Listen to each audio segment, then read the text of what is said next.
I was ready for work, sitting at the dining table with my coffee and the morning news. Sarah was still getting dressed upstairs. This morning seemed just like any other typical day from the past year. As I skimmed the front page, there it was, right in the middle, just as Nick had mentioned last night. Nick always kept his word.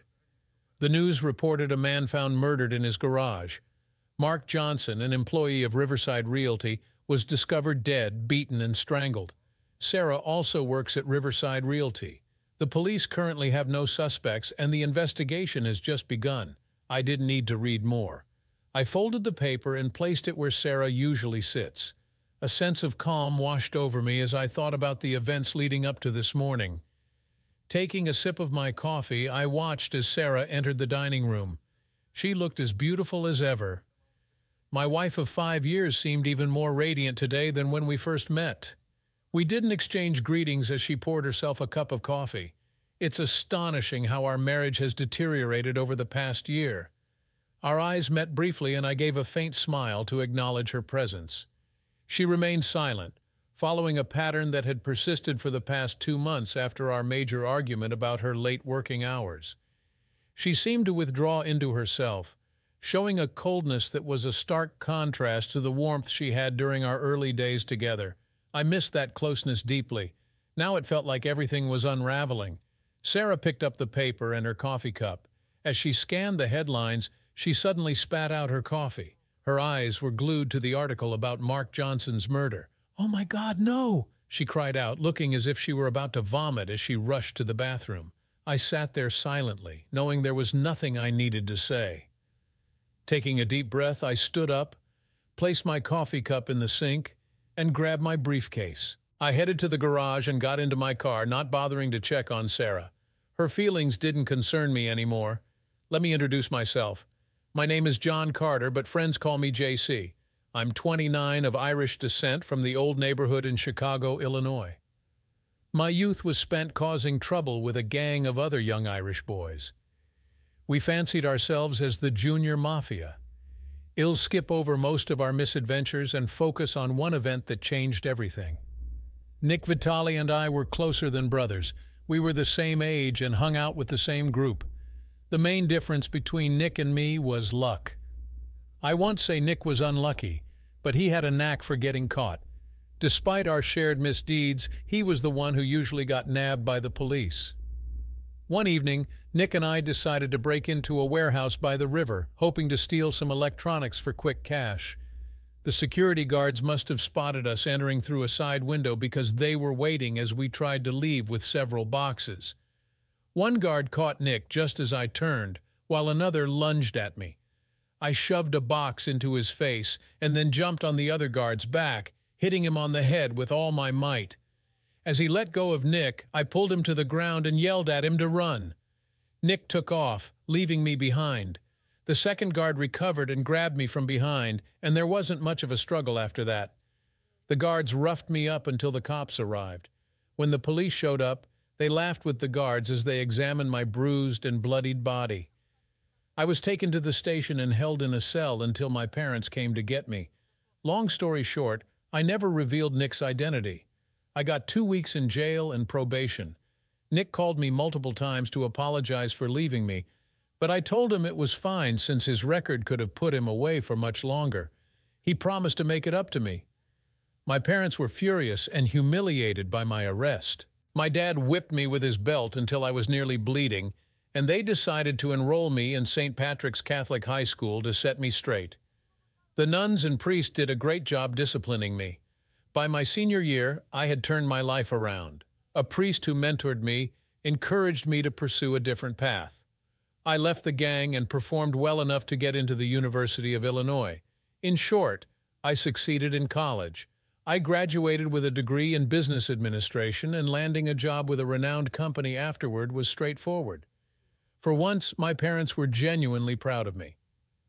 Although I dated several women in college, I wasn't ready for anything serious. That changed 3 years after graduation when I met Sarah Jenkins. She made me reconsider my bachelor lifestyle. We met at an industry conference for HR professionals.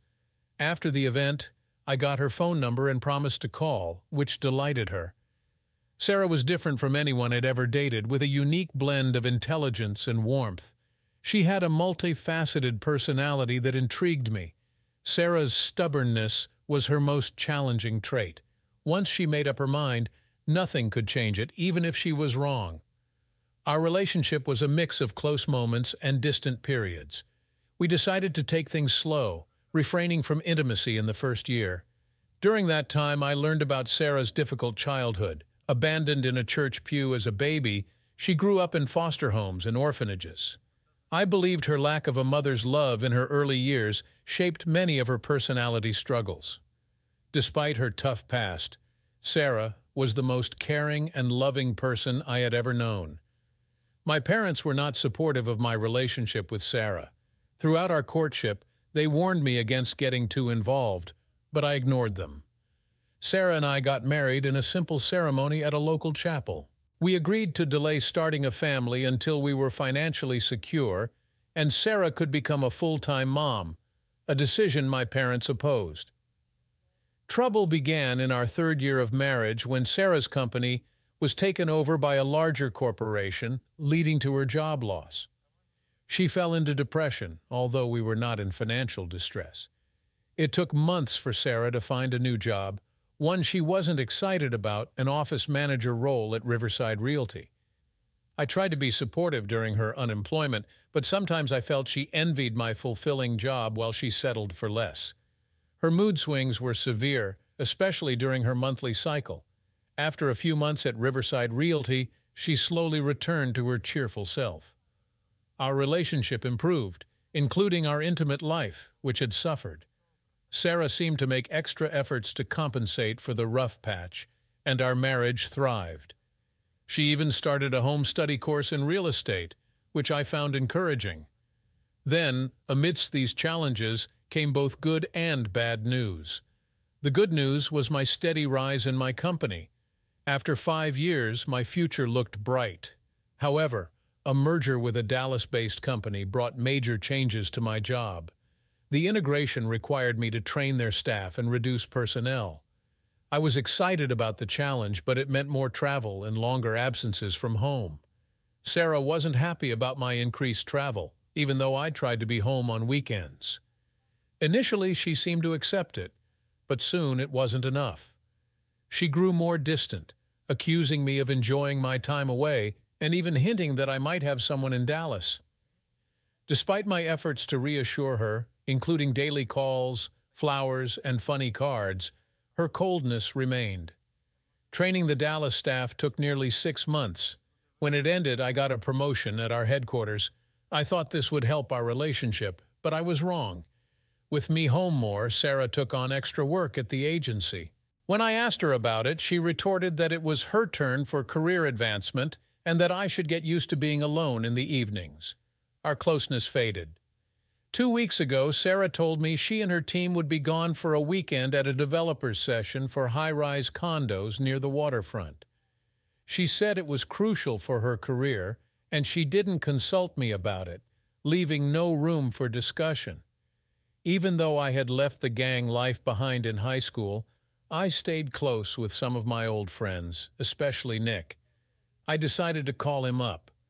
I called up Nick and asked if he wanted to catch the Bears versus Packers game on Sunday. He immediately agreed, always knowing how to get the best tickets.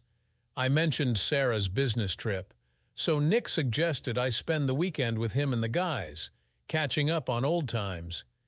The idea of a weekend away from home sounded fantastic, so I didn't bother telling Sarah my plans. Friday morning was brisk, and over breakfast I casually asked Sarah how to reach her while she was away. She dismissively said she'd be with important people and didn't want any interruptions. It felt like she saw me as an annoyance rather than a partner. I let it go, and later that day, Sarah left for New York City. Meeting up with Nick was a real reunion. It had been over a year since we last hung out. I was one of the few who managed to leave the old neighborhood without any trouble. Nick reminded me of the favor he owed me, promising to help out whenever I needed. Saturday night, we hit up a place called the Velvet Lounge on the south side of strip club similar to something out of a movie. The place was crowded with scantily clad dancers, just like in the show. A young woman who looked barely 18 approached and danced provocatively in front of me. Nick mentioned she was available for the night, emphasizing that she could be mine if I wanted. He was getting a bit too handsy with her, making me uncomfortable. I told Nick I was committed to my marriage, acknowledging the temptation, but affirming that loyalty and fidelity meant a lot to me. I declined the stripper's advances, and she moved on to another customer. Nick couldn't believe it and commented on how serious I seemed about staying faithful. I told him that without loyalty, there's no love or marriage.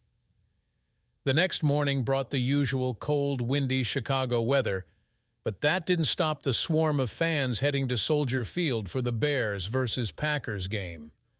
The rivalry between these two teams is legendary, almost like gang warfare.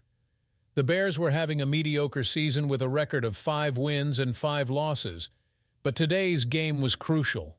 The stadium was electric with anticipation. I was hoarse from all the yelling and cheering, but the final score was Bears 21, Packers 20. The day couldn't have ended on a better note, or so I thought. Despite Nick's invitation to celebrate, I had to decline. I had worked the next day and didn't want a hangover. Plus, Sarah was coming home that evening, and I wanted to be there when she arrived. However, Sarah didn't come home Sunday night. I left for work Monday morning with a heavy heart, deeply troubled about our marriage. There had been an ominous feeling whenever I thought about the state of our relationship. Sure, every marriage has rough patches, but ours seemed to have decayed beyond that. The workday was hectic, with several high-level meetings and a discrimination lawsuit against the company high on my agenda. It wasn't until 530 that I had a moment to check my emails. There were a dozen emails from the staff, along with updates on the lawsuit. Near the end of the list, there was one titled, "Guess Who Didn't Know?" Expecting a funny cartoon, I opened the email only to be confronted with a photo of Sarah and another man in a passionate embrace, kissing. Below the photo was a message, "Want to know what happened next? Click here." A cold chill ran up my spine as I hesitated, staring at the photo of Sarah kissing another man. Then I clicked the link. The screen flashed another photo, Sarah and the man, both naked, standing together in a motel room. Again, there was a message, "Want to know what happened next? Click here." My hand trembled and my chest tightened as the image of my naked wife burned into my brain. Part of me didn't want to see the next photo, but I knew I had to click the link. The next photo shattered my world. Sarah on the bed, on all fours, with the same man, a look of lust and ecstasy on her face. The woman I once loved with all my heart turned out to be an unfaithful adulteress.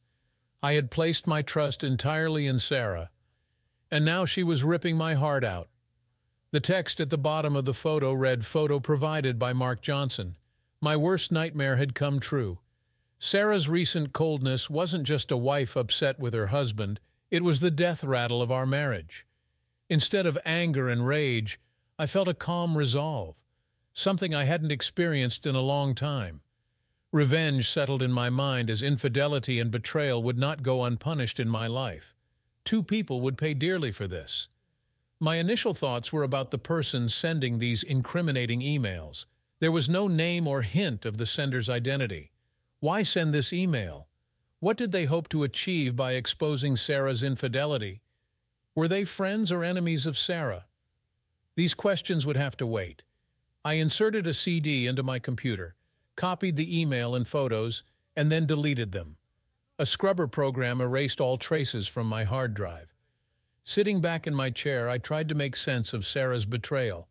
If she had wanted a divorce, I would have granted it, and we could have parted ways. But now my revenge would be swift and complete, no mercy for either of them. The plan began to solidify in my mind. Leaving the office, I found a payphone around the corner. Using an untraceable burner phone, I called Nick and told him it was time to collect on the debt he owed me. When I got home around 7:30, Sarah was already there, watching TV. She didn't get up to greet me, but remarked on my late arrival.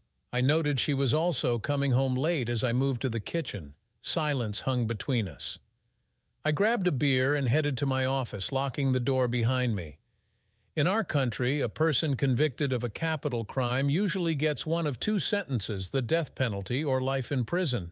My revenge plan involved one death sentence and one life sentence.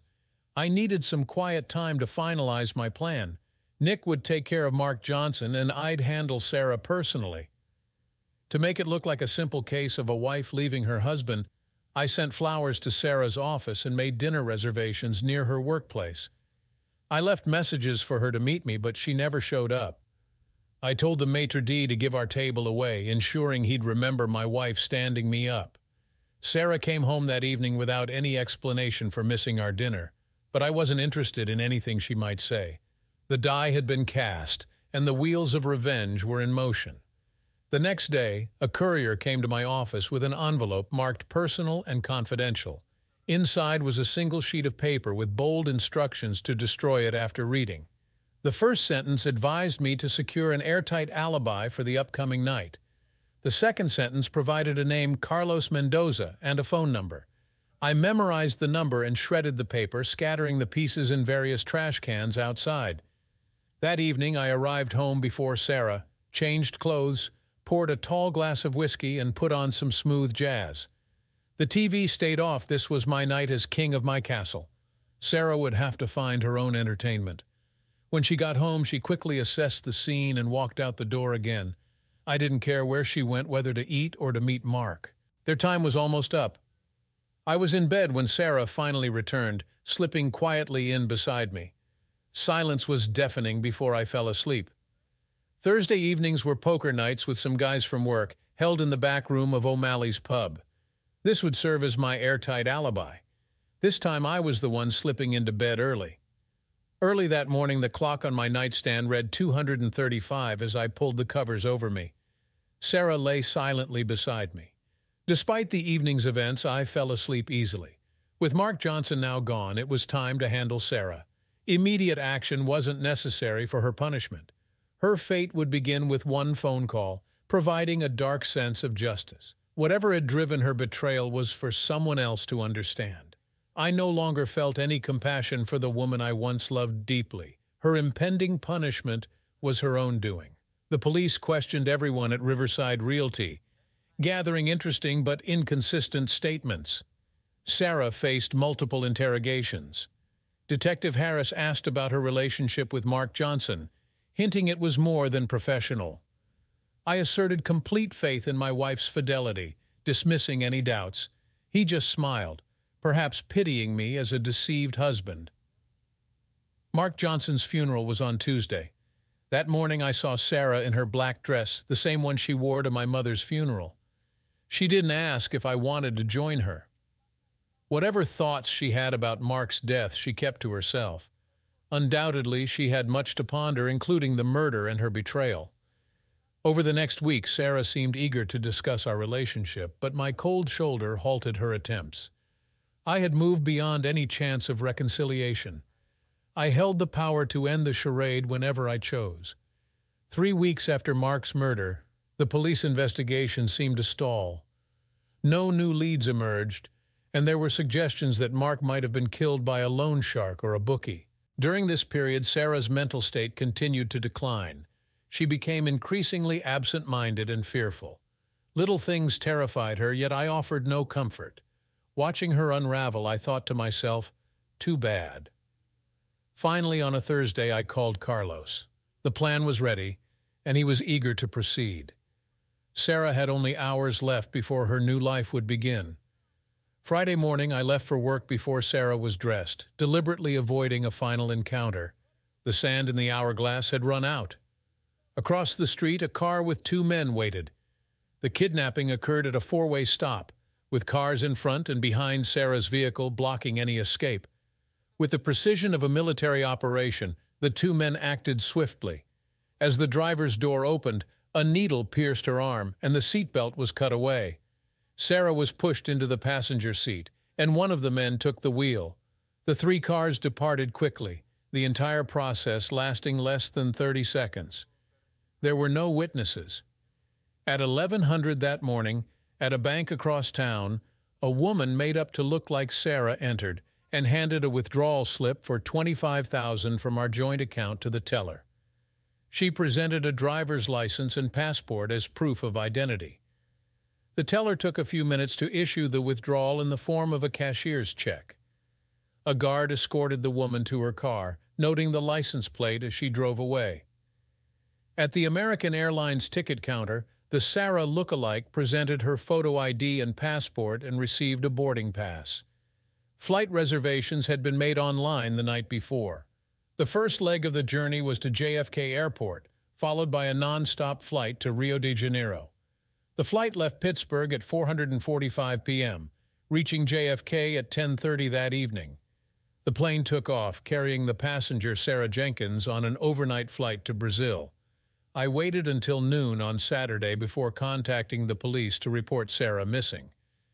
To my surprise, Detective Harris arrived to take my report. I told him that Sarah had come home at her usual time, but attempts to reach her on her cell phone had failed, as it was out of service. When I reached out to Amanda Stevens, one of Sarah's closest friends at Riverside Realty, she revealed that Sarah had not shown up for work the previous day and hadn't even called in to report her absence. Detective Harris made some cryptic notes in his notepad while occasionally glancing up at me. Eventually, he began questioning the state of my marriage, probing into potential problems that might be related to Sarah's disappearance. I reiterated what I had told him after Mark Johnson's homicide investigation.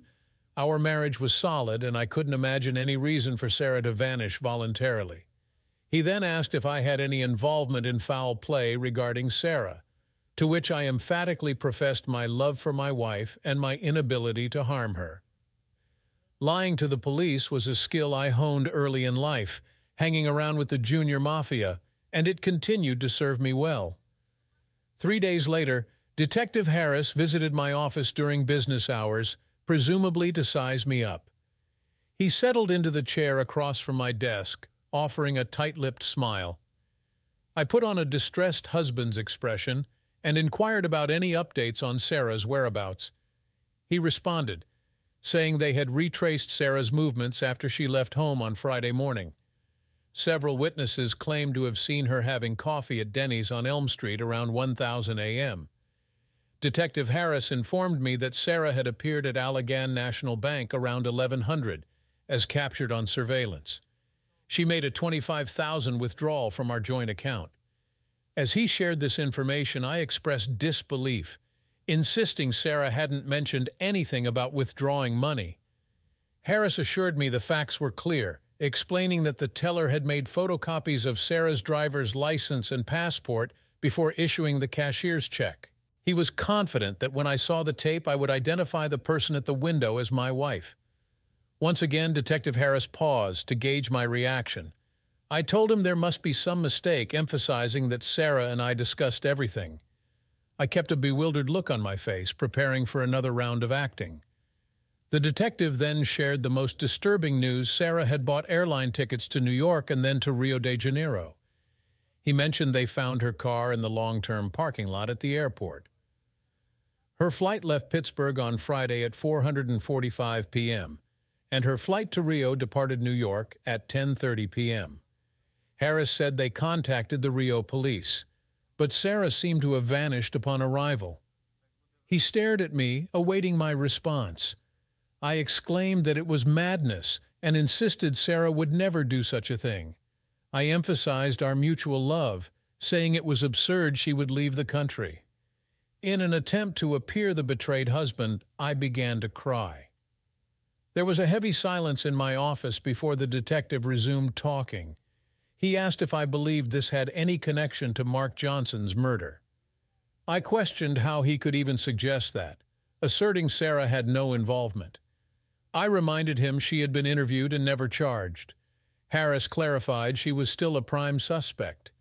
I scoffed at the idea of her being linked to the murder, stressing that more than gossip was needed to support such a claim.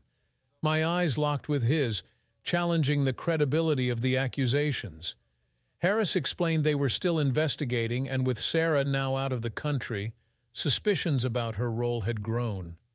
He paused and shared that the crime scene indicated a personal motive, with Johnson tortured for hours before being strangled. I let out a small laugh, dismissing the notion that Sarah could commit such a crime. I questioned Harris' belief in her ability, saying she could barely open a jar, let alone strangle someone. I expressed frustration with the escalating accusations. I addressed Harris, noting that all evidence pointed to Sarah, and he suggested she might have had help. Surprised, I asked if I was a suspect. Before he could reply, he said they considered it, but assured me I had a solid alibi for the murder, though his voice lacked conviction. I summarized the situation, expressing my disbelief that they thought my wife had fled the country due to her involvement in a murder, and that I was suspected of aiding her. I paused and glared directly at Detective Harris. "Is that an accurate summary of what you've been telling me?" I asked, letting a hint of scorn creep into my voice. He sat there studying me, trying to decide if my indignation was genuine. I informed him with a note of finality that if there was nothing else, our meeting was over. Rising from my desk, I walked to the door and opened it, signaling for him to leave. Detective Harris got up from his chair and moved slowly to the door. "Thank you for your time, Mr. Carter. I'll keep you updated on your wife's case," he said without extending his hand. I didn't offer mine either. After he left, I closed the door and settled back into my swivel chair. I was sure Harris' visit was more about fishing for information than providing any useful details. I carefully reviewed every statement and question, realizing he suspected my involvement. But my alibis were airtight. I was playing poker the night Mark Johnson was killed, and I was in meetings all day the Friday Sarah disappeared. It was now Saturday morning, 2 weeks after Sarah's disappearance. I hadn't heard from Carlos or Nick. Sarah's whereabouts and well-being were still unknown. Sometimes I felt like I was being followed during my commutes and when I ran errands. My actions were meticulously planned, from work to home, with routine grocery shopping in between. Nothing indicated that I was evading anyone or trying to hide anything. Every other day, I called Detective Harris for updates on Sarah, but he had no new information. The Brazilian police found no trace of her after she arrived in Rio. That afternoon, I ordered a pizza from Domino's while watching college football. The doorbell rang, and the pizza delivery guy handed me my order. I paid him and tipped generously. When I opened the pizza box in the kitchen, I noticed an envelope on top. Inside was a sheet of paper with instructions for the next day. It directed me to dress for church and attend the 1000 a.m. Mass at St. Michael's. The note further instructed me to slip out the east side door during communion, where a dark Ford Crown Victoria would be waiting. Holding the sheet, I realized this would be a final meeting with Sarah before Carlos sent her away. He had waited 2 weeks to ensure the well-documented plan of Sarah flying out of the country was the only evidence the police had to work with. Carlos had created an elaborate ruse to mislead the investigation, establishing that Sarah was alive when she boarded the plane to Rio. This prevented the police from building a circumstantial case against me, even though there was no body. The bedroom was pitch black as I stared at the ceiling. The past month and a half had been a nightmare.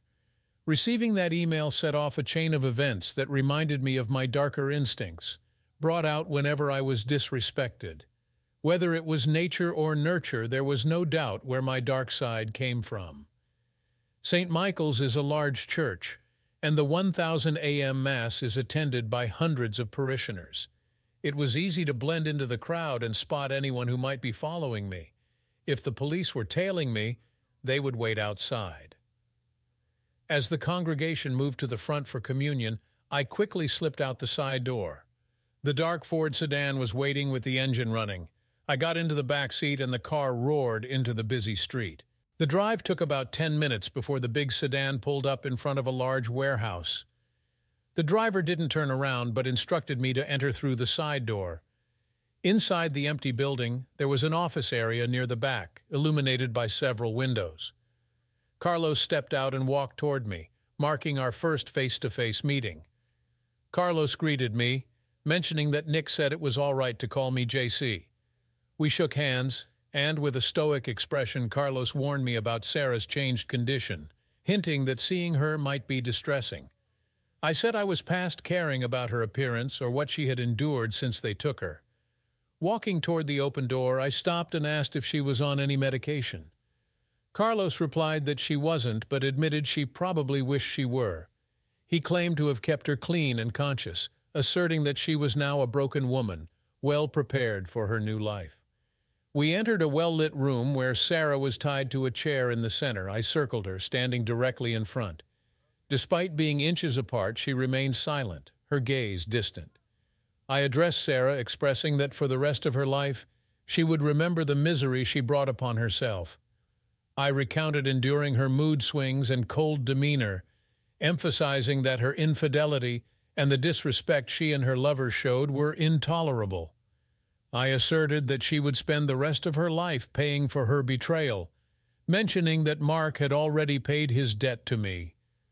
Speaking slowly, I wanted her to understand that it was me who brought her and her lover to justice. Despite once loving her, I conveyed my current loathing. I informed her that Carlos assured me she would be well taken care of where she was being sent, treated as well as their best horses and cattle. I stood for a moment longer, observing a tear forming in Sarah's eye, the only acknowledgement I received before turning and walking out. The Ford sedan returned me to St. Michael's just as the 1100 a.m. Mass ended. I left the church and drove straight home. A hard knot inside my gut needed to be drowned with some Jim Beam. It's been 3 years since I last saw Sarah. I've almost forgotten her completely, with no traces left in my life. I sold the house we shared after her disappearance. Detective Harris cases are now cold. I spend more time with Nick at the Velvet Lounge. I've enjoyed the company of that sweet young stripper on multiple occasions. Marriage is out of the question. My 5 years with Sarah convinced me that women are more trouble than they're worth once you marry them. My parents were right about regretting my involvement with her. Children should heed their parents' advice, though they rarely do. I later found out Amanda Stevens sent me the email. She was Mark Johnson's lover before he dumped her for Sarah. I never thanked her for the email, nor did I discover how she got those photos. I guess she got her revenge the same time I did. There's something to be said about the wrath of a scorned woman. That's all. If you liked my story, then write a comment about what you think about it. To support me, I will be very grateful. Bye.